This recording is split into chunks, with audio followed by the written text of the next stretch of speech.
is Mariah Dorsey. I'm 20 years old and I come from Mechanicsburg, Pennsylvania. I've been interested in nonviolence for my entire life.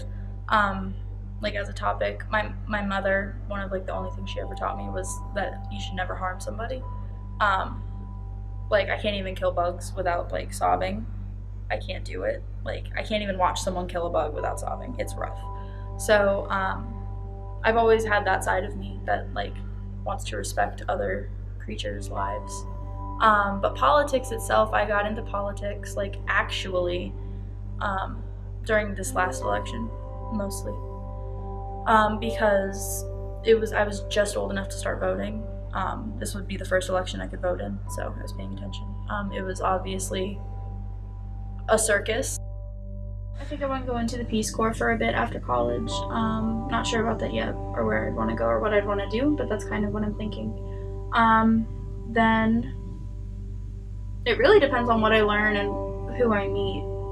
I haven't settled particularly on any cause that's where my heart is yet. I think homelessness is a big one that I'm interested in.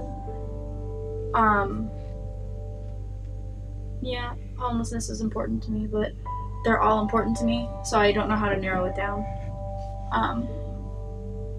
So that's going to be the biggest problem for me, I think. But I don't know, I just want to work as an influential person in a nonprofit. I think what made me interested in peace and conflict studies, it has to do more with my nature, who I am as a person. I don't know where it came from or why I've always been like that, but I hate conflict and I hate injustice very much. I don't know, I just think it's in my nature. I don't know why. If somebody in my vicinity needs something and it's money related and I have the means, I'm gonna give it to them. I'm not gonna hoard my money. Money really makes me mad, to be honest. But yeah, I just think that it relates to my political ideology, in that I require fairness, representation, and equality. I think that a lot of the reason behind oppression and all that is power dynamics, and people just find a target and they oppress them just to have power over them, and it's bull to me. So I'm very liberal. I was raised by my sister, who is also a crazy liberal like me, and yeah, I've witnessed male oppression very often, male to female oppression, and yeah, she just kind of, she's a very strong woman, and so I was raised by a super strong woman, but I was also around women who were oppressed and not strong through it, and it was difficult for them to be strong, and there are lots of factors in that. But since I was I saw what it was like to be under such heavy male oppression, but then I also saw what it was like to overcome that. So I learned from that, and you just learn by example in a lot of ways. So she basically showed me through her actions what being a strong female is and what being a feminist is, and demanding equality, because you have to demand. As a female, you need strong females in your life to show you that the victim card doesn't always have to be your only option.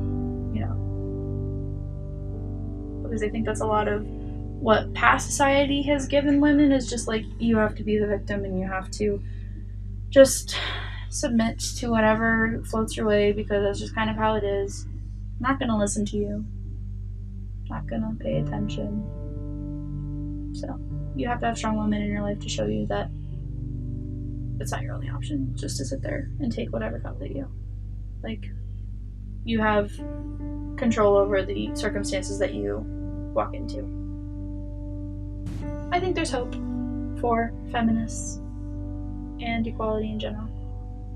We're getting there.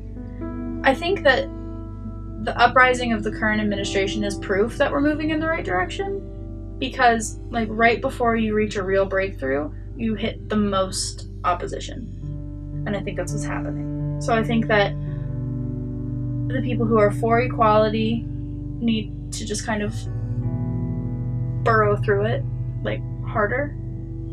And I think it'll come.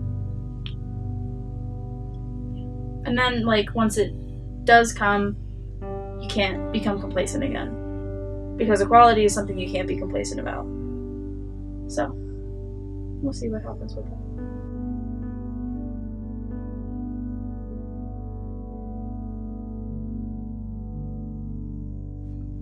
You know who I really hate? Pat Toomey. Put that in your video. I fax him actually frequently. Go online. It's a website that you type your message and it faxes their office for you. And fax machines are loud and inconvenient. Loud and inconvenient. It's fantastic. So every time I do that, I know that there's a screaming fax machine yelling my angry concerns, because I'm never belligerent with it, because then they won't take you seriously. I state my points very clearly with rightful outrage. I don't insult often. I say that I'm disgusted a lot. Like, I'm disgusted with this decision. I'm disgusted that my rights aren't being met. I'm disgusted that the will of the Pennsylvanian people is being, like, skirted. I'm disgusted. I say that a lot, but I'm never like, oh, Pat Toomey, I hate your guts, you're the worst. Because then no one pays attention to you. And they just discard your facts. You can't call his office, though. His mailboxes are full.